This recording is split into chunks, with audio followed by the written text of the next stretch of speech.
Apa hal pertama yang kamu lakukan saat bangun tidur, bahkan sebelum kamu sikat gigi? Aku berani taruhan, tanganmu secara otomatis meraihnya, benda persegi panjang bercahaya yang menjanjikan seluruh dunia di genggamanmu. Kamu membuka satu aplikasi, lalu aplikasi lain, berita buruk, drama selebriti, postingan liburan temanmu yang membuatmu iri, dan puluhan email pekerjaan yang sudah menunggu. Baru 15 menit terjaga, tapi pikiranmu sudah terasa seperti tempat sampah yang penuh. Pernah merasa begitu? Otak yang lelah, cemas, dan tidak bisa fokus pada satu hal pun.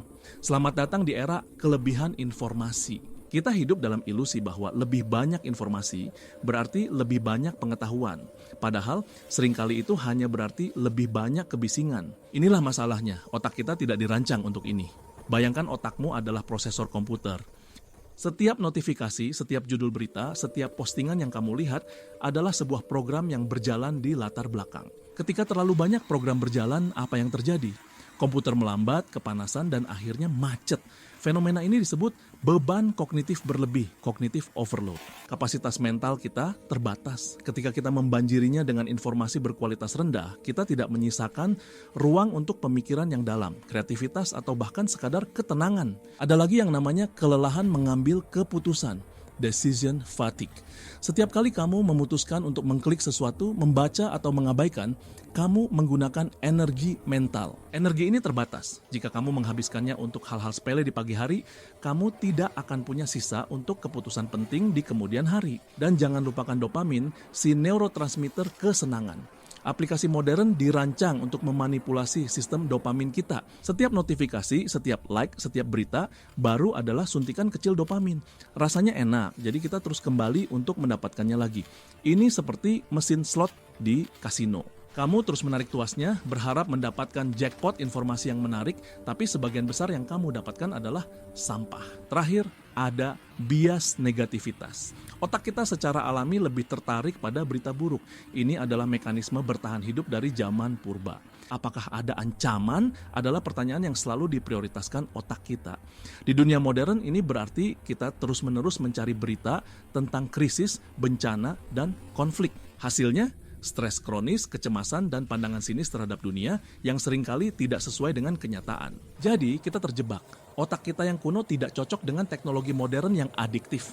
Apa yang harus dilakukan? Jawabannya bukan dengan menjadi seorang pertapa dan membuang semua gawaimu. Jawabannya adalah dengan menjadi kurator yang cerdas bagi pikiranmu sendiri. Inilah saatnya memulai diet informasi.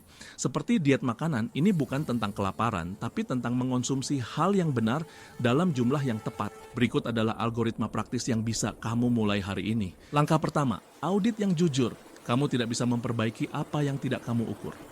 Selama 1 minggu, lacak konsumsi informasimu. Gunakan fitur screen time di ponselmu. Berapa jam di media sosial, berapa lama membaca berita. Setelah setiap sesi online, tanyakan pada dirimu, apakah aku merasa lebih baik atau lebih buruk setelah ini? Apakah aku belajar sesuatu yang berguna? Jadilah brutal dalam kejujuranmu. Seringkali kita scrolling hanya untuk mematikan rasa, bukan untuk mendapatkan pencerahan. Langkah kedua, terapkan aturan MINDI. M adalah untuk minimalis. Ini adalah langkah pembersihan. Tekan tombol unsubscribe dan unfollow tanpa ampun. Buletin berita yang tidak pernah kamu baca, unsubscribe. Akun gosip yang hanya membuatmu merasa buruk, unfollow.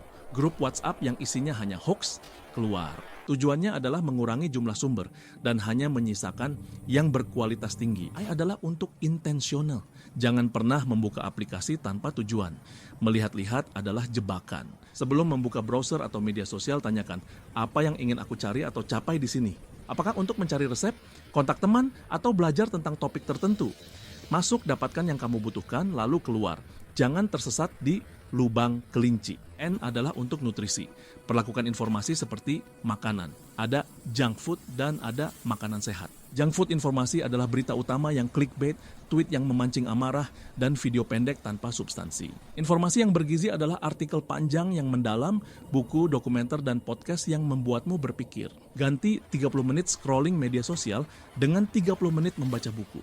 Dalam sebulan, perbedaannya akan sangat terasa. D adalah untuk disconnect, memutuskan hubungan. Ciptakan waktu dan ruang yang bebas dari layar. Misalnya, aturan tidak ada layar 1 jam sebelum tidur dan 1 jam setelah bangun. Ini akan mengubah kualitas tidur dan pagimu secara drastis. Atau jalan-jalan tanpa ponsel, biarkan pikiranmu mengembara.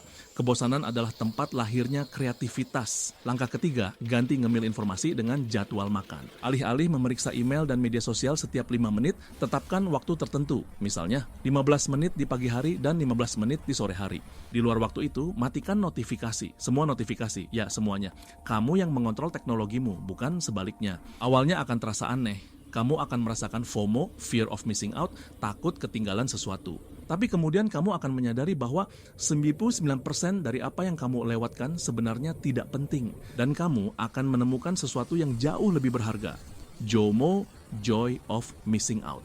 Kegembiraan karena tidak harus tahu segalanya. Langkah keempat, ciptakan jangan hanya mengonsumsi. Cara terbaik untuk melawan konsumsi pasif adalah dengan produksi aktif. Gunakan waktumu untuk menulis, menggambar, membuat musik, atau sekadar merencanakan harimu. Tindakan menciptakan akan melatih otakmu untuk fokus dan berpikir secara mendalam, kebalikan dari efek scrolling yang membuat pikiran melompat-lompat. Jadi, mari kita rangkum. Pikiran kita kewalahan bukan karena kita bodoh, tapi karena kita memberi makan yang salah. Solusinya adalah diet informasi. Mulai dengan mengaudit kebiasaanmu. Terapkan aturan MIND, minimalis, intensional, nutrisi, dan disconnect. Ganti ngemil informasi sepanjang hari dengan jadwal makan yang teratur, dan yang terpenting habiskan lebih banyak waktu untuk menciptakan daripada mengonsumsi. Ini tidak akan mudah pada awalnya. Kecanduan informasi itu nyata, tapi imbalannya sangat besar. Kamu akan mendapatkan kembali kemampuanmu untuk berkonsentrasi. Kecemasanmu akan berkurang. Kamu akan punya lebih banyak ruang mental untuk ide-ide besar dan hal-hal yang benar-benar penting. Diet informasi bukan tentang menjadi bodoh atau tidak peduli.